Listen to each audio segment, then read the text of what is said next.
we had the next operation, which I would call analysis number 3. This is part 3 of the geopolitical section.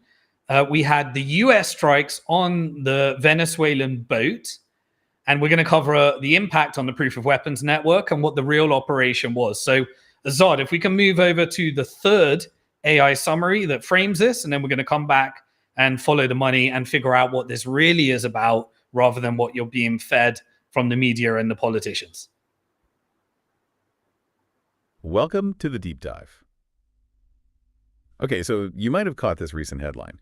A U.S. Navy strike hit a Venezuelan boat, 11 casualties. The official reason, counter-narcotics. Seems pretty clear, right? But hold on. Okay, let's unpack this a bit. Our sources, especially drawing from Simon Dixon's geopolitical analysis, they offer a very different take. They're arguing this strike. It's not actually about drugs. Not really. It connects to something much bigger, something Dixon calls the proof of weapons network. Now, for listeners maybe not familiar, what exactly do our sources mean by this term? Yeah, what's fascinating here is how they frame it. The proof of weapons network, according to this analysis, it's this complex system. Think corporate, financial, military interests, often operating, behind the scenes. It's argued this network drives strategy, especially around controlling resources and generating profit, often outside normal government checks. And historically, they claim, things like narcotics have been used to fund covert operations. Black Ops funding. Exactly. So the war on drugs becomes sort of a useful narrative, a cover story for actions that actually serve these other deeper geopolitical and corporate aims. Okay, that really shifts perspective. Yeah. So our mission today, dig into what our sources see as the real drivers behind this strike and link it to these larger shifts in global power. Right. Here's where it gets really interesting, according to the analysis. It starts with Guyana. Huge oil discovery there, right? Wow. Over 11 billion barrels. Massive. Just enormous. And you've got Exxon Mobil all over it, Chevron moving in strongly too. And Venezuela. They've reignited their claim to the Essequibo region, basically framing Guyana's oil boom as, U.S. corporations stealing their resources. Mm-hmm. And if you connect that to the proof of weapons network idea, well, the oil is like a corporate crown jewel. Mm-hmm. Our sources argue any threat to Exxon or Chevron there is seen as a direct threat to the profits fueling the whole system. So you defend it militarily if needed. And it's not just Guyana. Chevron's actually working inside Venezuela too, right? Joint ventures with PDVSA, the state oil company. Yeah, even with sanctions on, the U.S. keeps toggling Chevron's license. And the sources highlight this. It seems designed to let revenue flow, just bypassing Maduro's government and feeding the U.S. corporate system instead. So it really underscores that point about protecting corporate cash flow, maybe even over traditional security concerns. Exactly. The analysis suggests this isn't about national security in the way we usually think of it. It's about protecting specific, very large corporate financial pipelines. Plain and simple. The sources also bring up what they call the China-Iran-Venezuela axis.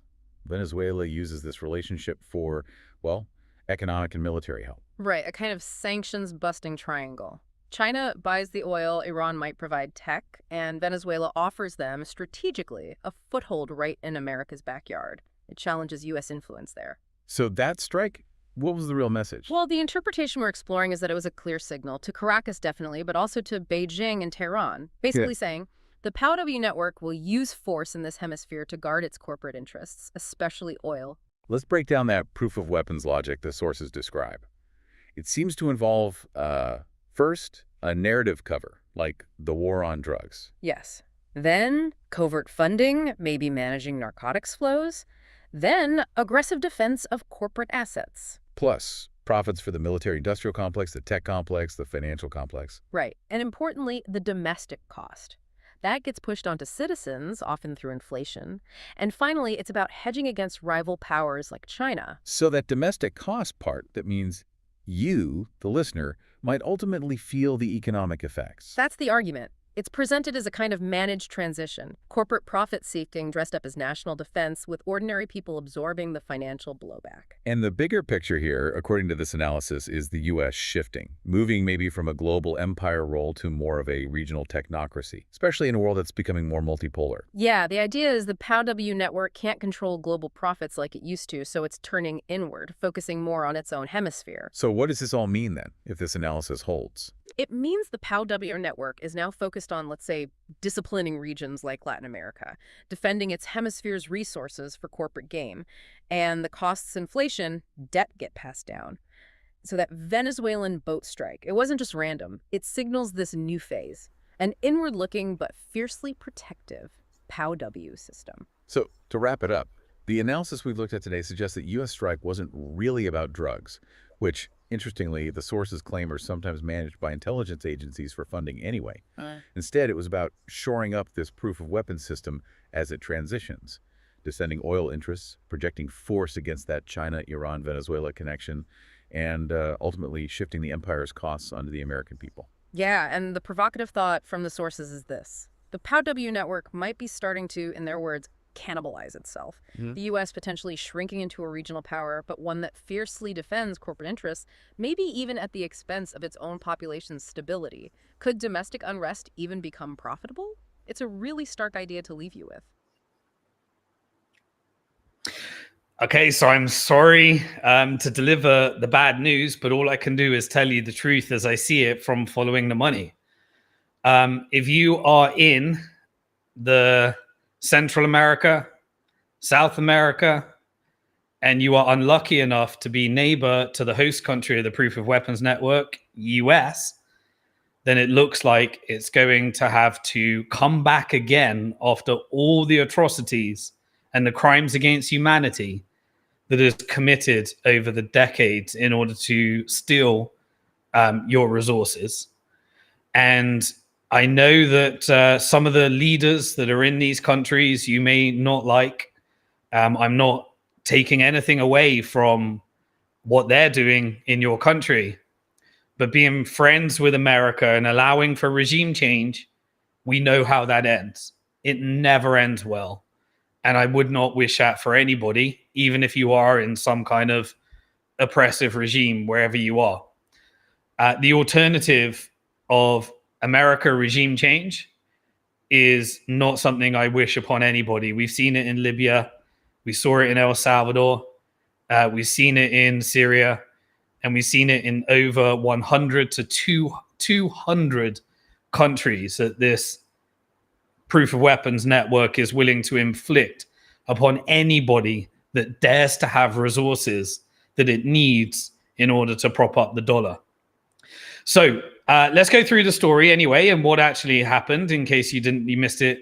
So essentially the story that we're led to believe in the media is that the US Navy, because it cares about Americans, is striking in order to come after some drug traffickers, and it killed 11 people on a boat.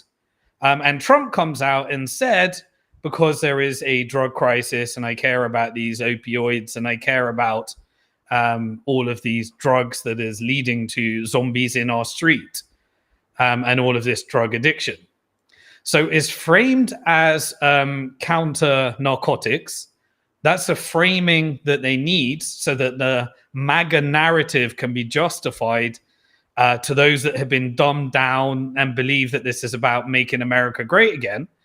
But the reality is, if anyone's read like books like Operation Gladio and various other things, the CIA is the narcotics dealer, the weapons trafficker, the humans trafficker, the one that involved in all of these different pedophilia rings and blackmail rings and various other stuff.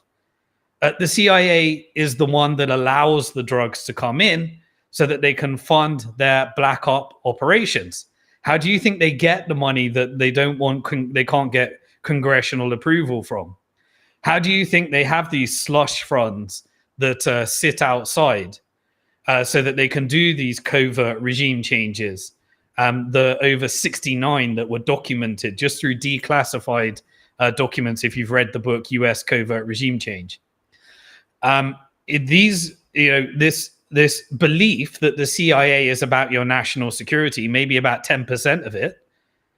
The rest of it is for pushing corporate acquisition of resources and ensuring that no one competes.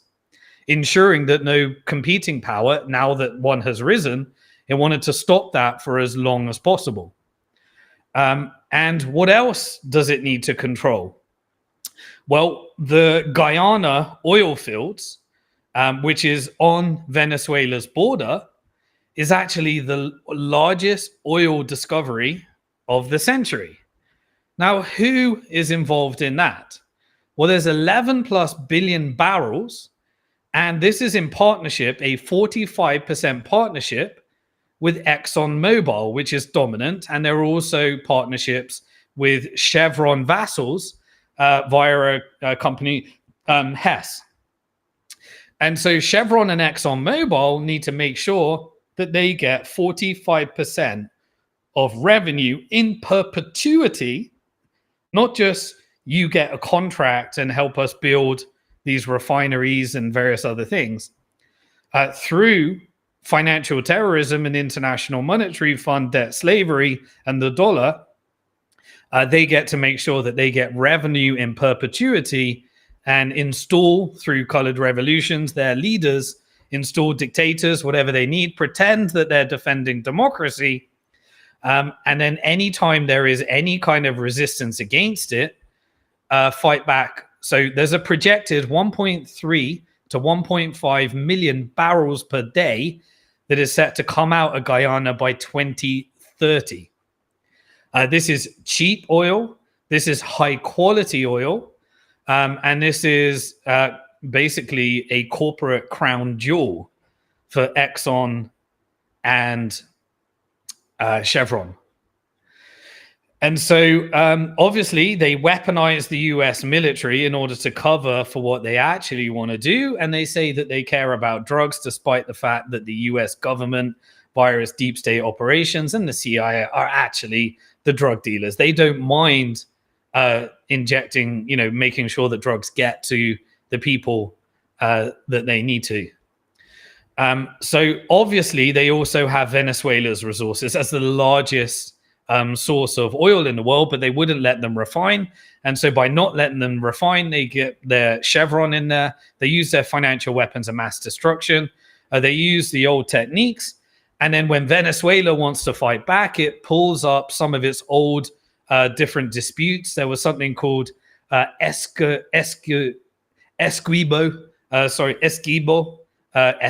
sorry for my Spanish.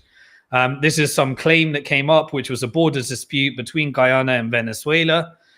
So this frames everything, as a Guyana boom. But obviously, a lot of it is being pushed into the US proof of weapons network. Venezuela comes back, exposes it, says that this is theft. And obviously, then suddenly, America cares about the crimes against humanity that Venezuelan leadership are inflicting upon their own people. They don't care about the ones that don't have resources. Suddenly, they care about democracy. Suddenly, Elon Musk wants to protect people and uses his multi-million-dollar following on X to engage in a neo-regime change operation. Suddenly, US needs to come back and reply and control the narrative. And so you get all of these different warnings. You get naval presence that came back. You get narrative saying that this is all about narcotics. You get the strike that happened on the boat, but essentially they're defending Exxon's balance sheet because they need to make it look like America is growing as it steals more money in the K-shaped economy from the increasing wealth inequality. And only those that have the shares get to benefit at the expense of those that don't have the shares. And the massive concentration into an ever smaller number of people that own those shares, and even an ever smaller number of companies that are dominating, which are all managed through the BlackRock portfolio as well. By you giving all of your pension to them, you giving your insurance premium to them, you giving your student endowment money to them, they get to charge more and you get deeper into debt. And when you're deeper into debt, you don't get to buy shares. And so anybody that is indebted to the banks get to profit, and this concentrates wealth further until the whole system implodes on itself through political instability. So Venezuela, basically, this is about protecting the proof of weapons network foothold in the US. And sadly, Venezuela is in the US hemisphere. And so no matter what, when Venezuela wants to partner with China with any type of alternative structure or creates competition, unfortunately, I have less hope here, because as in the Middle East and the global South, this part of the global South that is in the American hemisphere, I think it's going to be the source of any profits that have to leave their military and come back home. And so you have round 2 or round 3 or round 4 of your countries being used and you not being able to use your assets. So I hope that you're able to do that. But of course, if they want to partner with anyone else, China, it's communism, it's Cuba, it's a Cuban Missile Crisis, it's Russia on our border, which, you know, while America's on the border with Japan and various other tensions that are reversing at the moment and leading to this situation. So if Venezuela ever wants to try and escape, it's kind of like Iran when they wanted to escape British petroleum. The CIA and MI6 come in 1953. They do a coup because they tried to nationalize their oil. They install their Western puppet leadership. All of the resources get used for the West. And if there is any nationalist movement to try and use the oil to reduce the amount of tax and remain sovereign, you call them terrorists, and then that leads to revolutions. And as they revolutionize, they fund resistance against it. You fund ISIS, Al-Qaeda, counterinsurgencies. And then you end up with countries being used as pawns, which is what we've been witnessing for decades and decades and decades. Iran-Contra affair was a negotiation, a hostage for weapon swap, and then those weapons were routed via the IRGC over to Honduras and various other Latin America regions so that America could vassalize and pretend that they're fighting communism as the narrative to make America understanding why they're destroying countries to prop up the dollar. Now, there is another part of this, which is that Venezuela has also decided that they want to partner with China in China buying oil from Venezuela and pricing it in yuan, in the Chinese renminbi. Also, Iran has been selling drones in order to, we saw a bit of a military spectacle from Venezuela, where they've been pushing up their drone supplies via Iran, which has been creating some of this de-dollarization financial flows. But obviously this is in the hemisphere of America, so it's treated very seriously.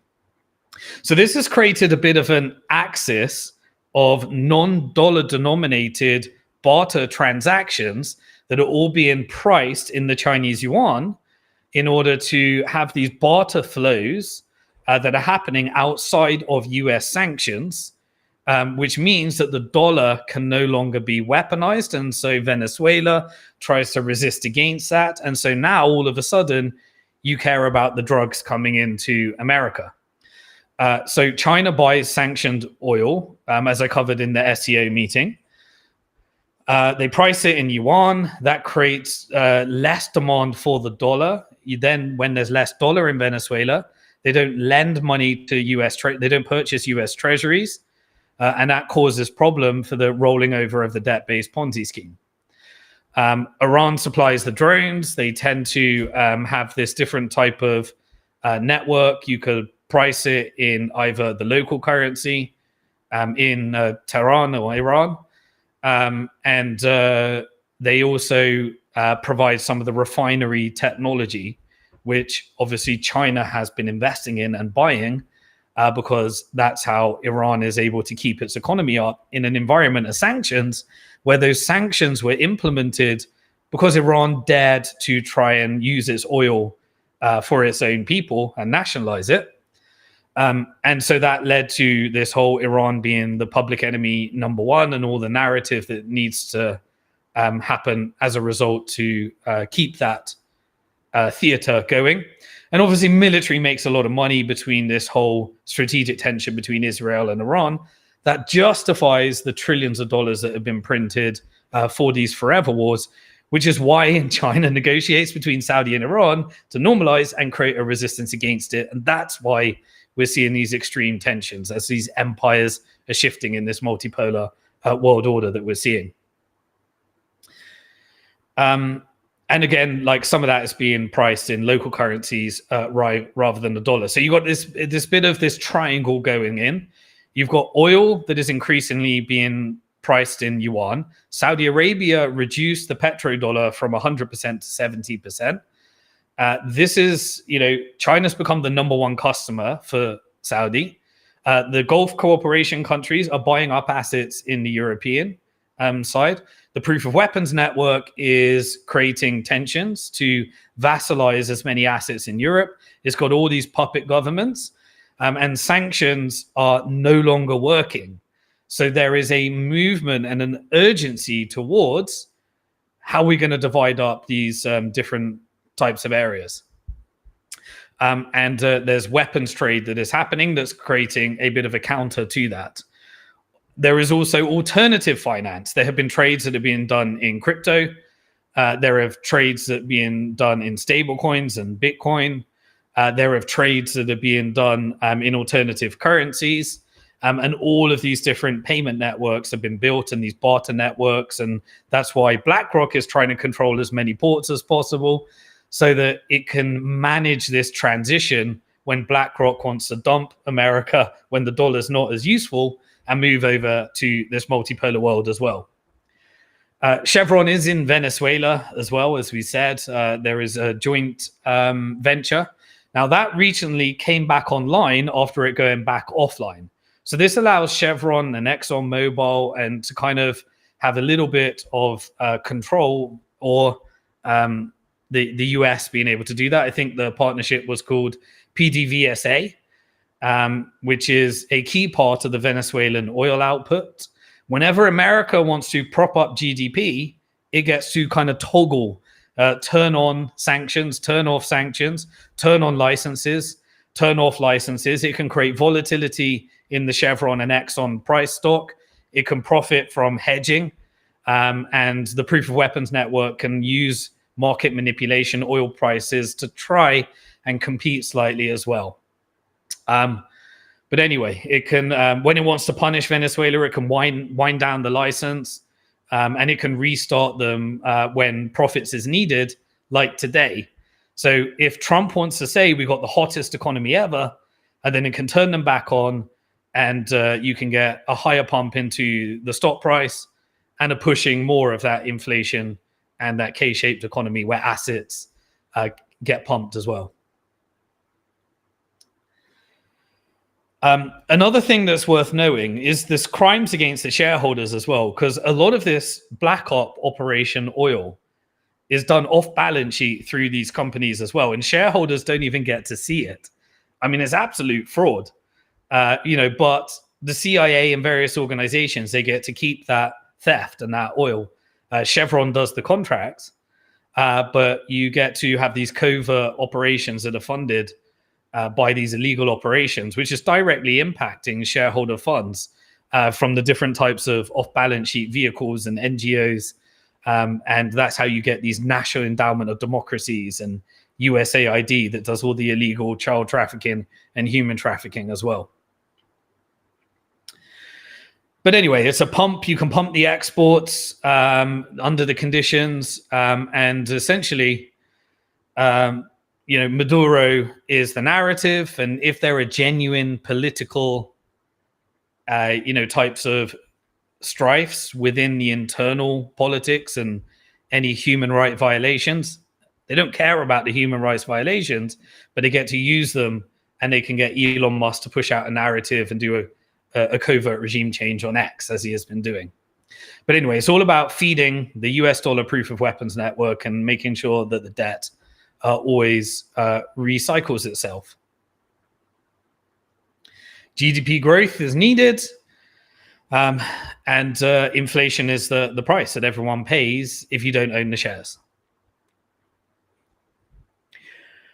Okay, so anyway, you will see more and more narrative around drugs. That's why it was an essential part of the Trump administration. He said he's going to take on the drug crisis. but this is not going to be taken care of. There will always be drugs. It is the covert finance of the CIA op.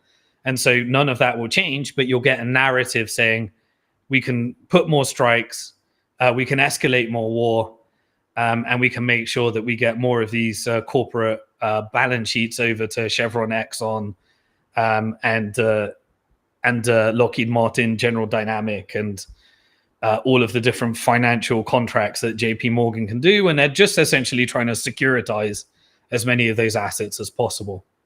The domestic cost is inflation and money printing, and you get a big, beautiful bill that tells you all the reasons why you need to do it. And Palantir can execute the technical side as well. Okay. Yeah, so the key message I want to get over here is that the military companies never lose profit. Revenue needs to continue. And so if there is a war that's coming out of the Middle East, it needs to go somewhere.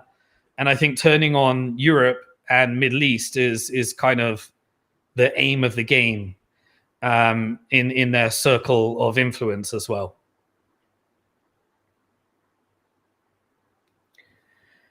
Okay, let me just check my notes and make sure that's everything I've got on what's happening with Venezuela strikes. So as a quick recap, in part one, what did we cover? So we've covered, in part two, we covered the Russia side. In part one, we covered so we've had part one, Qatar bombing, part two, Poland drones, part three, Venezuelan strikes. And now I want to come